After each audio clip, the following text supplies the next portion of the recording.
you very much. I want to thank the organizer for the invitation.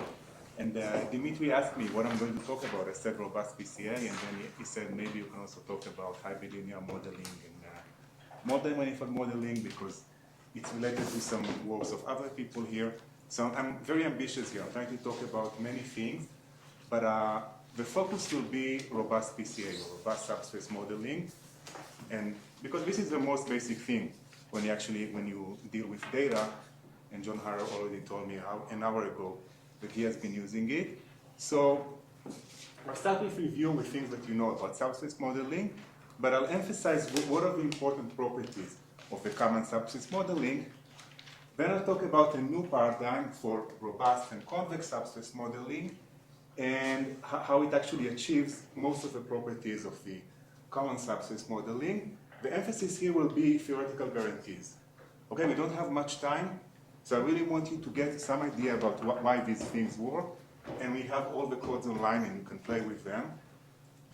And as Dimitri asked, I'll also try to talk a little bit more about multiple subspaces and maybe try to relate it a little bit to Misha's talk about multiple Gaussians. And I'll talk about maybe a little bit about multiple manifolds. Okay, so the starting point of the talk is that subspaces are everywhere, right? So the basic thing that we do with data is we try to compress it onto a subspace. And I actually like data from computer vision where you can really prove that such a subspace exists or multiple subspaces exist, and it's not just compression to the data. Okay, and the most basic thing for subspace modeling is, of course, PCA. So let's, even though you all know it, let's review what is PCA. So the motivating problem for this kind of subspace modeling is this minimization. So you want to minimize, so you have a data set X, and you minimize the sum of the distances of X to a given subspace among all subspaces. So for example, I have this cartoon of a data, and I'm looking for a line to approximate it. So I'm looking for the line which minimizes the sum of the distances squared. Okay, and it turns out that there is you all know about it, there's a very simple solution to this problem, and you find this subspace as follows. You first find the sample mean of the data, okay, center of mass, then you find the sample covariance. You take the top D eigenvectors of the sample covariance, and now you have a formula for the base subspace, which is just this sample mean plus the span of these top eigenvectors. Okay, so it's kind of surprising that, you know, for this minimization you have such a nice solution, because it's not that, it doesn't look like an easy minimization. Like, let me ask you first, is it a convex minimization?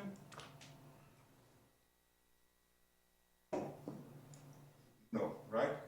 It's a convex function, but we minimize it over the set of all subspaces, and we all know that the Grassmannian is not convex. So it's not a convex minimization, but it has a nice solution like the one of a convex problem. So it's, you know, if the D eigenvector is different than a D plus 1 eigenvector of this metric of a sample covariance, then it's a unique solution, and otherwise unique up to rotation. Okay, so this is one of the fundamental properties of this method, is that even though we have a non-convex formulation, we have kind of a convex-like solution. It's also very fundamental in numerical analysis, fast SVD, fast top SVDs, top D SVDs, and it's fundamental in statistics. Let me actually emphasize it. So there is very nice convergence result. And the point is as follows. If we think of an underlying continuous distribution, which might be, let's say, concentrated around this line, with quite a lot of noise, but for the continuous distribution, this line is obtained by the top eigenvector of the covariance matrix. Okay, so let's denote by LD, the subspace obtained by the top the eigenvector of the covariance of the continuous distribution. And now we have the sample covariance of, so now we sample IID. So we have IID samples from this continuous distribution, and we compute the sample covariance, we compute the subspace spanned by the top D eigenvectors, and we can show that actually they are very close to each other in the following sense. So we take the projections onto each of these subspaces, we take some norm, here it's the Frobenius norm between these two operators, and we can show actually that the distance is controlled by 1 over square root of n times something. Okay, so So it's important because you can really tolerate a lot of noise with PCA, right? If the continuous distribution can recover this line with a lot of noise, then if you have a sufficiently large sample, you can get very, very small error. Okay, it's not like the usual robustness analysis we're used to when we have a very small epsilon. Here it can be very large epsilon, and we have nice control on the error. It asymptotically goes to 0. It also has important sample complexity result. So here we have control on the error, but a lot of time we say, okay, suppose you give me a fixed error, and I want to have a minimal sample to get this error. So we can do this, and we can show that, for example, if we use, so here if we use the Frobenius norm, it's going to be number of samples is like the ambient dimension square. If I use the 2 norm, it's actually linear in the dimension. Okay, so that's about PCA, which we all know.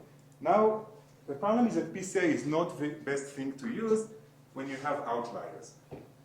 Okay, so if we have this cartoon, our visual cortex see that there is a very clear line here. But if we ask PCA, we'll find a different line. Okay, so it's a serious issue, especially I can put very malicious outliers that this line will be very different than each other. And people have been thinking about it for a long time, how to have a robust version of PCA, or subspace modeling. And very important work was done in the 80s by Peter Huber and his school and other researchers. And throughout the years, there have been different directions towards robust PCA. And we are trying to have somehow combine all the ideas of M estimators and some very recent idea about convex types algorithm for robust PCA. So let me present to you our idea. So the idea is very simple. So you're first going to change an L2 norm to L1 norm, right? So instead of working with this energy, which is the sum of the squares to a subspace, right, we're going to just work with the sum of the distances to the subspace, not the sum of distances squares. Okay, so for example, if we have, instead of a line, we have a point, okay, so the minimizer of this among all points will be the mean, and the sample mean, and the minimizer of this among all the points, possible points, will be the median. Right, and of course we know that the median is robust to outliers. With subspaces, things are a little bit different than with points, because if I have one malicious outlier, it's not going to affect the median, but it will affect the subspace, whatever robust energy I'm going to put, because I'm going to have, if the outlier is sufficiently far, I'm going to have, instead of a line going through these initial points, I'm going to have a line going through here, through the outlier, right? So we need to do something else, and here a partial solution is to initialize all points, so to normalize all points so they lie on the sphere or here on the circle, right? So we just divide by the norm, and now we have 3 points go here, 3 points go here, and this one outlier is not going to affect this minimization.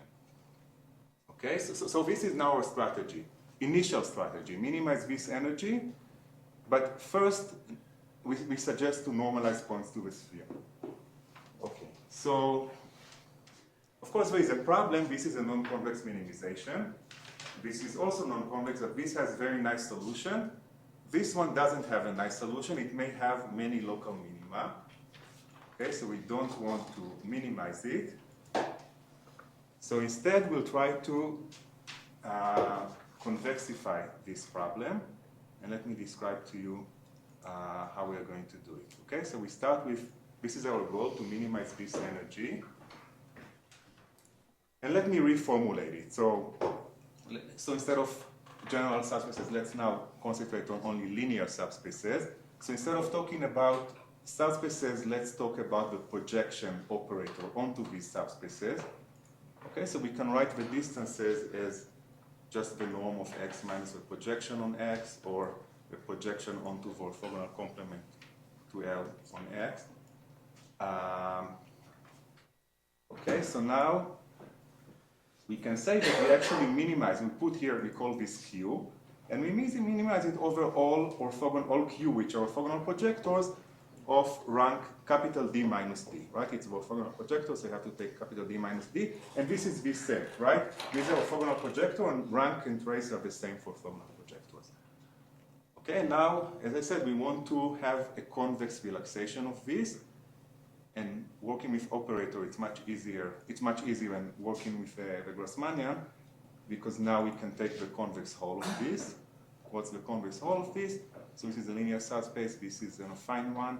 So we only need to change this. And the idea is that, okay, what are the eigenvalues of these? Are either 0 or 1. So here I take all eigenvalues between in the interval 0 and 1, right? Between 0 and 1. So it's kind of, for points, it convexify. And the idea is that with some diagonalization argument, this is the convex hull of this. And actually, I can even drop this one. I don't need to assume that Q is positive semi-definite. I can actually prove that even if I give you this domain for minimization, the solution will be positive semi-definite, okay? So now we created a new problem. We minimize this over this set, and we get some approximation to the projection onto the orthogonal complement of the subspace. Okay, so let me give you some picturesque terminology. So we call this problem of finding the subspace among outliers as the needle and haystack problem. Okay, all these kind of picturesque terminology comes from Joel Propp. So he thinks of this as a line, and these are many outliers. And our optimization, we call it the Reaper, right? So I told you how to find this Q tilde as a minimizer of this energy over this set. Once we have this minimizer, which is sort of an approximation of orthogonal projection, we can recover, in theory, we can recover in the clean case. We can recover the surface as the kernel of this.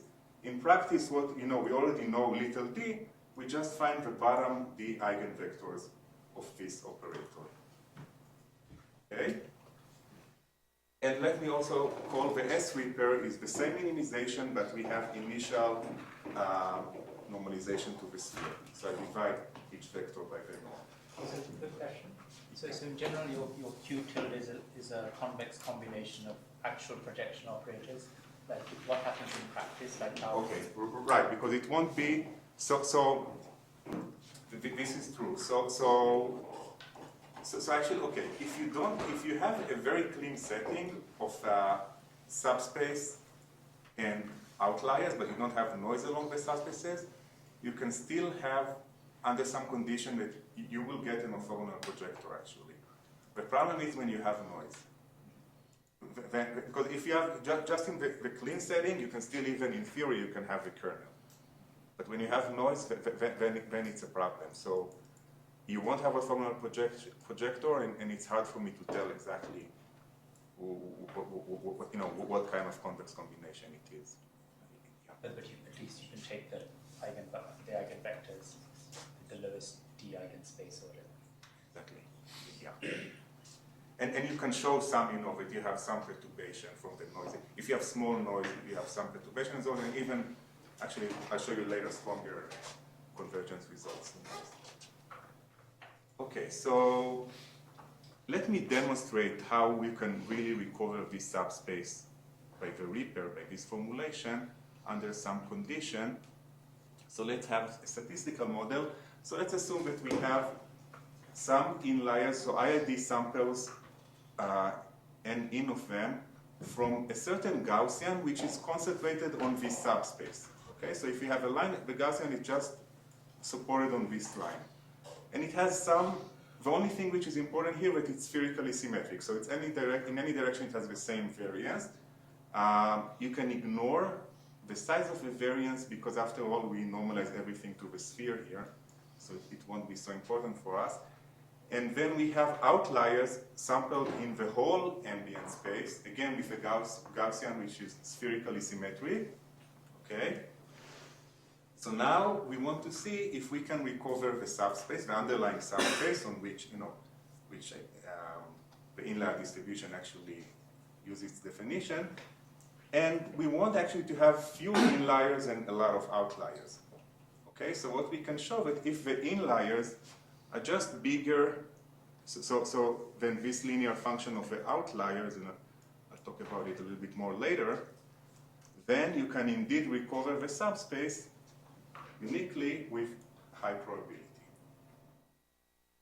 Okay, and we have some condition, it's not necessary, some condition on the intrinsic dimension, it's just to get very aesthetic probability estimate. I'll talk a little bit more later about the other case. So let me demonstrate, instead of trying to understand this theorem, let me demonstrate in practice what happens with this model. Okay, so this is one instance of this needle haystack model. So I have points sampled from 6 points sampled from a Gaussian on a line, and 100 points sampled from a Gaussian, 200 points sampled from a Gaussian in 100-dimensional space. Okay, of course it's 100-dimensional space, so I can't see things, but if I going to project it on a random 2-dimensional space, I'm not going to distinguish between the 6 inliers and the 200 outliers. But if I'm going to use this matrix, the Q tilde, and take its top D eigenvectors and have coordinates according to these eigenvectors, then you can see that actually the underlying line, it gives you an idea that the underlying line can be recovered this way. And this was actually for a very clean case. The theorem is about the clean case. Everything is either on a line, which is either on a subspace or line here, which is the inliers and or outliers in the whole space. But you can also have noise on the line, so we call it a syringe haystack. Okay, so now we have some noise added to the line, but the variance is smaller than the one of the variance of the noise of outliers, distribution of outliers. Okay, so, and again, random projection cannot tell you anything, but actually if you project onto the bottom 2 eigenvectors of this matrix, you can actually approximate the line quite well. Okay, so instead of just throwing a theorem at you, let me try to understand how you may prove such a theorem. So the idea is actually to come up with deterministic condition under which such a recovery will hold, and then prove with high probability that this condition holds, at least in the needle haystack model. So let's have a very precise mathematical problem. So I assume that you fixed a subspace L star, okay, and you want me to recover the subspace. Now what we will do, you will sample points along this subspace L star, here it's this plane, and you will sample points from the complement, the outliers. You will give me the whole data set, and you expect me to tell you which is the subspace, and then what are the inliers lying on this and outliers lying in its complement. Okay, so, and then, you know, you expect me, so you're going to test the S3 pair by the fact that I'll always recover this subspace. So in general, actually, it's hard. The problem is not well defined, and I need to actually exclude those cases where there are some serious enemies to these formulations. So the first enemy is when you fixed this plane, but you didn't sample in the most honest way. You didn't sample from the whole plane, the inliers. You only sampled from a line, or mainly from a line, right? There are only a few other inliers. Okay, so I might give you the line, and you will tell me I'm wrong, but actually, you know, it's unfair because you didn't sample correctly. Another case is that now the line is the subspace. The line is, you know, you fixed this line, but now you didn't sample outliers in the best way, because most outliers are on a plane, and I can output this plane instead of the line, and I would claim I might be correct, and you will claim, no, I'm not correct, so I want to exclude this case. Another case is when we have outliers of very large magnitude, so this is your line, and I can output this line, and I said, you know, one solution is to just normalize it, but it's not always good, because if you have, you know, this is your line, but now you have many outliers concentrated along another line, so together they add up to a one big outlier, and this will be my line. So again, I want to exclude this case. Okay, so how do we exclude all these cases? So we exclude this type 1 enemy by what we call the permeance statistics. So let's look at this quantity, and let's look at this enemy. So suppose all inliers are actually on this line instead of on this plane. And I'm going to compute the permeance of L star. Okay, so I'm going to look at the minimum of the sum of all dot products of points normalized to the sphere with a line or with a vector of norm 1, unit vector. And I'm going to minimize over all direction, over all vectors on the sphere. Okay, so what will be the minimum in this case when all the inliers on the line and I do the permeance in L star in the plane? Direction minimize over the product. Right, orthogonal one to the line, right? Because if you take orthogonal direction, you get all of these zeros, right? Okay, so I don't want small permeance, because small permeance, actually permeance 0 tells me that I can prove it if and only if inliers are really contained in a proper subspace of L star. So this is the case I want to exclude. So here, you have a few outliers, not on the line, but still you'll get very small permeance. But if the permeance it's large, it means that you have nice, the inliers permeate nicely throughout the subspace. So you have nice distribution and nice spread. Okay, so we want this to be large. What about enemy 2? So enemy 2 was that, I added some outliers and maybe they can still be, I can have a bigger subspace. So here we have a big advantage. We know what the dimension of the subspace we are looking for, okay? So because we know the dimension of the subspace, I'm not going to tell you that it's two-dimensional, I'm going to tell you that it's one-dimensional, okay? So I can actually use this condition to avoid, I don't need to worry about enemy 2.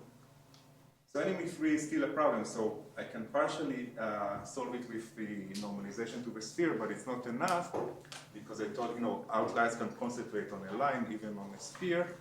So I need to check when outliers concentrate on a line, and I use these linear structure statistics, so the sum of all dot product square, now I take maximum over directions. And what happens, and I use it either when I have the full space, the ambient space, or the orthogonal complement of the subspace. And the point is, you have very large linear structure statistics when you have one direction where all outliers correlate with this direction, okay? So you have very, very big dot products, and when you sum them up, right, this is the direction which will kind of maximize it. And if outliers don't concentrate along one direction, it's not going to be so large, so it's going to be small. So that's what I want. I want this to be small for RD and for a full space or orthogonal projector, and I also want the permeance to be large.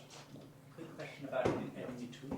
So to do Reaper, I guess you're picking your dimension ahead of time, and then you just do an optimization for a given D.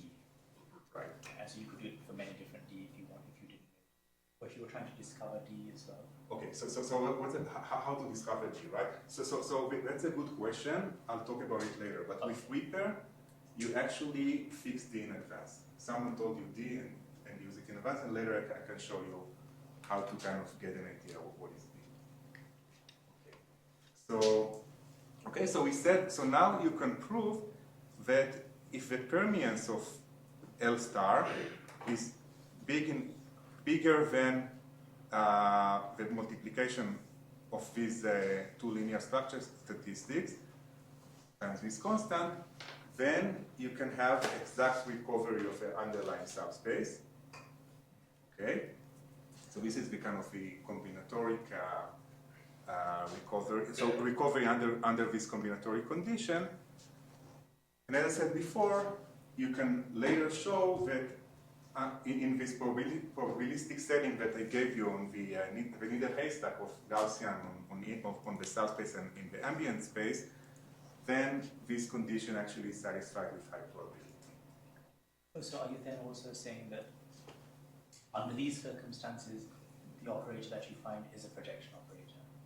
So under this, right, in this clean setting with no noise, it will be a projection operator.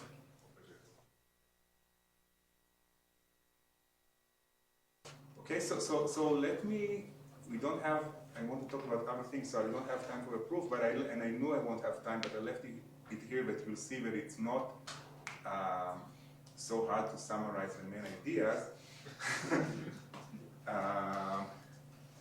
But before we move on, I just want to maybe understand better what we had in this theorem. So the theorem said actually that we had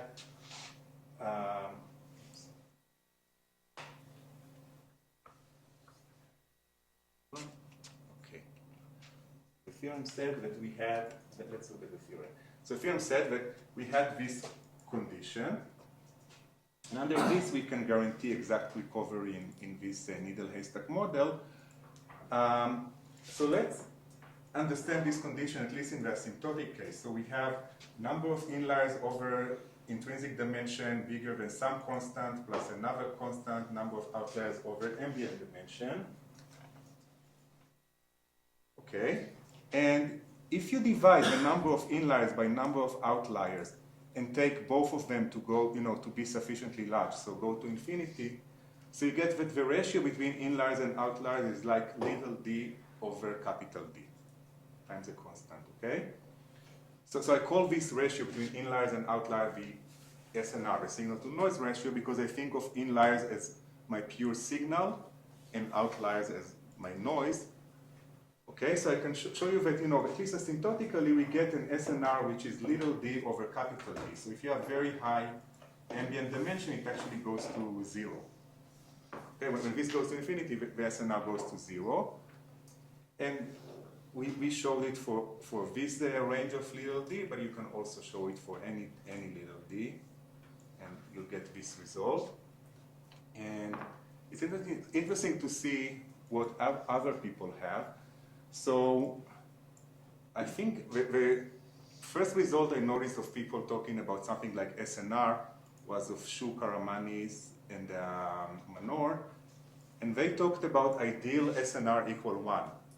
So the point is, so number of inliers is actually is the same as number of outliers. So if you want outliers over total number of points, it's 50%, and this says it's 50% breakpoint, like the one you have for median. But the point is that they are not actually taking off all these enemies I told you about. So if we remove these enemies, we can actually get better SNR. Also, another comment that I have is that if you really look at the exact recovery problem as I formulated it, we are not going to get SNR equal to 1. I'm not going to tell you what is the formulation, but for the exact recovery problem, the SNR will go to infinity, and we actually admit it.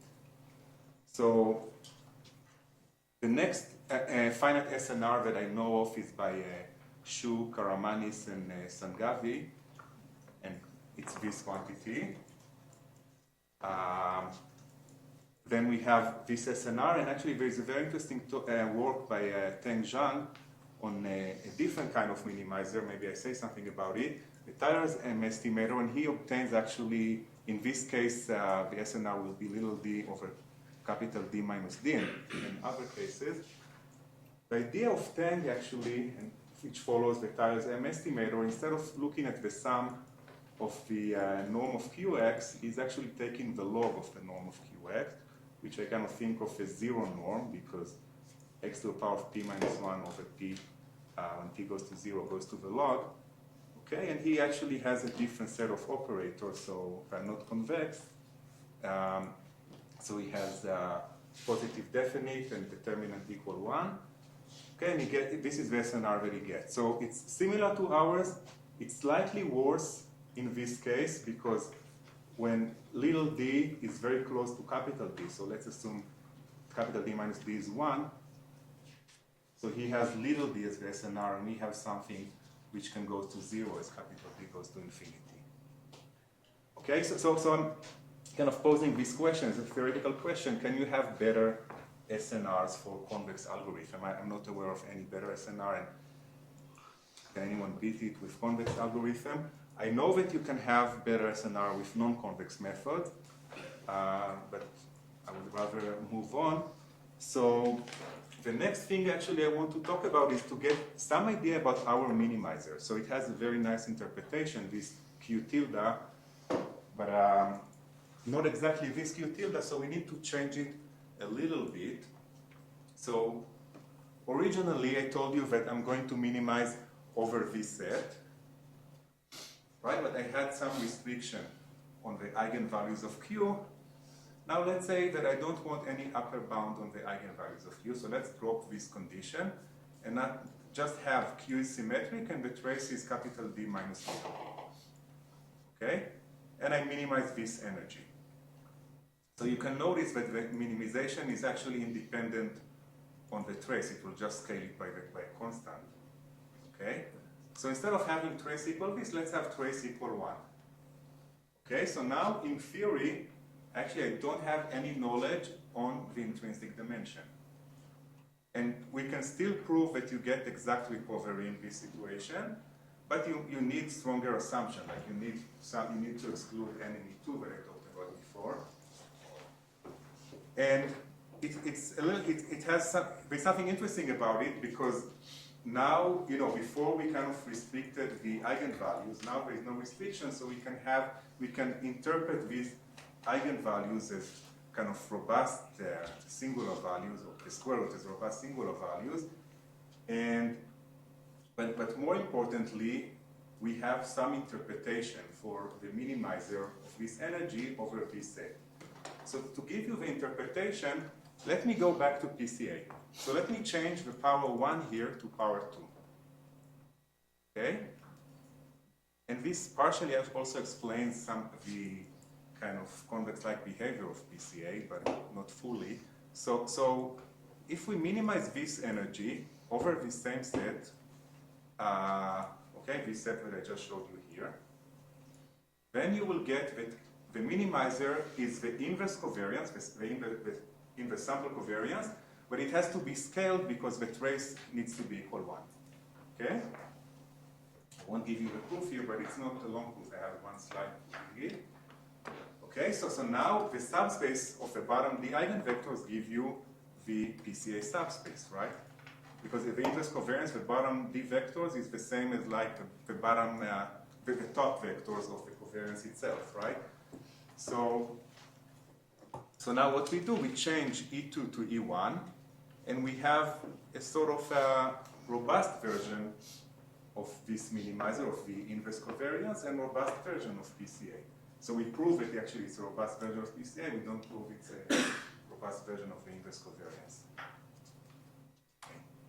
So before, okay, so what I want to actually emphasize now is, so I kind of explained to you our formulation for robust PCA, and I told you earlier that the usual PCA has very attractive properties. So the convex-like minimization, which we actually gain for free because we have a convex minimization. The fact that you have nice robustness to noise and nice numerical algorithm. So we also have nice robustness to noise, and I don't have time to give you details about it, but you can talk about, same way with PCA, you can talk about the continuous minimization process. So here, this is what we do. We minimize over this set. Let me now talk about one of these, about pi 3, but you can do it to any of these. And now this is what we do. So now let's replace the sum by an integral and have some continuous measure and talk about this minimizer. And now let's sample IID points from this continuous measure and find kind of the sample minimizer. And we can show actually nice convergence of the two. So they're almost like before we had 1 over square root of n, they're almost 1 over square root of n. There is up to some epsilon here, and I cannot take epsilon goes to 0 because the constant also depends on inverse epsilon. And we also get some nice sample complexity result, which I can actually skip now. Okay, so we're going to have the long preprint very soon on the archive, and the short preprint, the short version will appear in NIP soon. And I also want to give you some idea about a nice algorithm. So the way to solve this kind of L1 method is by iteratively reweighted least squares. the formula that we get, and if you have questions, I can show you why we get this formula. But the formula is as following. So at each iteration, you take the matrix computed the previous iteration, or initial one, you multiply it by the point, you divide by this, you take the maximum of this and some regularization parameter, and now you take the sum of xi transport divided by this, and you take the inverse. Okay, so note that if this is equal to 1, what do we get here?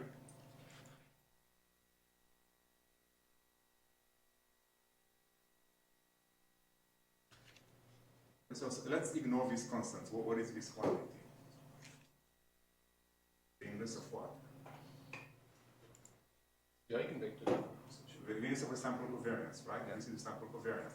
Now we have sort of a robust version of a sample covariance. So what are these coefficients? We kind of shrink the terms. So if you have an inlier, in the limit, the inliers are in the kernel, right? So this actually goes to 0. We have 1 over delta here. So it's a very large coefficient for the inliers.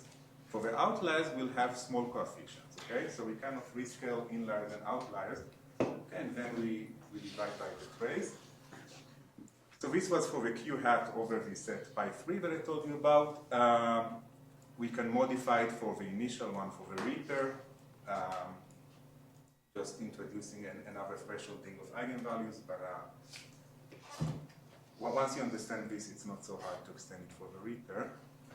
Okay, so I would rather have a time to say something about hybrid linear modeling and multi-manifold modeling. So I'm going to wrap up the robust subspace here and just tell you that you can prove it linearly converges, and you can also see quickly that the complexity of this algorithm, given finite number of iteration, is order of a number of points times the ambient dimension square. So this is comparable to full PCA. Okay, so I presented a very simple way for robust subspace recovery, and it's convex, it's fast, at least as full PCA. It also has some robustness to noise and sample complexity result. And it's easily adapted to other problems. So, for example, Amit Finger from Princeton told me that he could take the work we have done here and actually adapt it to minimization he has in cryo-EM problem, replacing L2 with L1. And there are many interesting things to think of. So I mentioned the interesting work of Teng Zhang, and it will be interesting to get rate of convergence. Same way we had a nice rate of convergence for our method. I talked about robust inverse covariance. What happens if you also want to get sparse and robust inverse covariance, right? Which is actually relevant to graphical models. And what is the interpretation behind it? And I think there's also some room for improvement of numerical algorithms. Even though I told you, they are comparable to full PCA, but there are still things to do with top eigenvectors. Okay, so this is what I want to tell you about robust PCA, and I want to follow Dimitri's request and say a little bit about different kind of modeling, unless you have some questions. Okay. So modeling by single subspace is something that we always need to do, but data is usually more complex. And sometimes we need more complicated models. And when I started working with data, I wanted to really fit very complex models and try to have some approximation at small scales and get from approximation by lines or by subspace at different scales a very nice global model. But I realized that you need to fit very simple model for data, especially for kind of data that I experienced with. And the next simple model after single subspace modeling is hybrid linear modeling. So you try to model the data by several subspaces. So the mathematical problem related to it is as follows. So we assume that we have points sampled from a mixture of several subspaces. And now we want to recover the different components. Okay? So it's not necessarily what I'm after, because I want to take very complicated data and actually compress it by several subspaces, but to be able to prove that things work, one way that I'm doing it, I'm saying, assume that we really have pure subspaces, like two lines in a plane, and now can you recover them with the algorithm that you give me? And there are still some challenges. First of all, it's a non-convex optimization. I can actually prove to you that under some assumption it has to be non-convex. You need to deal with noise and outliers. You have maybe, you don't know the dimension, maybe you have mixed dimensions. You may not know the number of clusters, but let's assume that we know them. Sampling can be really sparse. And you have many data-dependent difficulties. So I've seen some methods which work very nicely with artificial data, but they don't work at all with particular real data. Okay, so, and already many methods for hybrid linear modeling. I didn't update these slides for about a year, so I guess in the last year there have been even newer ones. And there are already some theoretical guarantees. I will not go over it, but I can tell you that each one of the theoretical guarantees has some kind of drawback. So it's not, the theory is completely, it is really not complete here. And this is an area, you know, you're a theoretician, so I would really like to see more result justifying and developing hybrid linear modeling algorithms. And there are several applications. So some applications has to do with the fact that you have pure subspaces. You know, the application actually give you some subspaces, like you know that faces under different illuminated conditions lie on subspaces, or feature points of moving objects lie on subspaces, and you need to cluster the moving objects, so you need to cluster subspaces. But what I'm actually very interested in is the other way around. I have the data, and I want to compress it by subspaces. It's not clear that there are really subspaces in there, but usually it's a very effective model actually to represent data by multiple subspaces, and I kind of, you know, actually use Sapiro and Malassi as a structured dictionary learning problem. And in some sense it's related to the multiple Gaussian case that Misha talked about, where I think and I talked about it for Misha, but I think in practice in many applications it's very successful because it's really kind of fit a nice dictionary to the data. Okay, so but there you really have to recover all the, you know, the covariance matrices, and now you just have the general case, you just have the subspaces. And I won't have time actually to talk about application of this structured dictionary learning. I just say in 1 minute that, you know, if you, so one thing about the hybrid linear modeling, that it can also give you a synthetic setting when you can test a lot of your ideas. For example, Persistent can give you local scales in data. Okay, so you can have idea of local scale in hybrid linear modeling and then recover the subspaces. We had some method about it. Now you can start with artificial data, then you can see if it works on real data. So this is kind of a first step to check ideas, and then if you want to be more ambitious, you can assume that instead of multiple subspaces, you have multiple manifolds, and now local scales are more challenging because you have curvature, and there's still a lot of theoretical problem in this area, and also algorithm development. Instead of getting into details, actually I want to give you the message behind you know, bombarding you with all these different components. So you know, so as I said, you're a theoretician. So the first thing I would like to tell you that there are many open problems in justifying multi-manifold modeling algorithm and hybrid linear modeling algorithms. And it's also a place where you can test some of your ideas. I really think that we need more foundation and development for this kind of soft version of hybrid linear modeling. So I want to fit subspaces to data, but it's not clear what is, you know, there is no ideal model. I can fit 10 subspaces, I can fit 20 subspaces, and we still get very good results. So with either choice. All of these algorithms are non-convex, and we need more foundation for non-convex algorithm. On the other hand, they talked about the convex setting of robust PC, I included it, but here what I want you to put in contrast is how things become so nicely when you have convex setting as opposed to the case where there is no convex setting. So somehow convex setting or convex minimization implies nice structure in data in a more universal and stable manner. So yeah, that's the last thing I wanted to tell you. The only important thing is actually to thank all collaborators, and some of them will be soon on the job market, like Teng Zhang, my ex-student, Yi Wang, in 2 years or so. She's now at SAMSI and Duke, and Mike McCoy is now in the job market. He's at Caltech. Okay, thank you.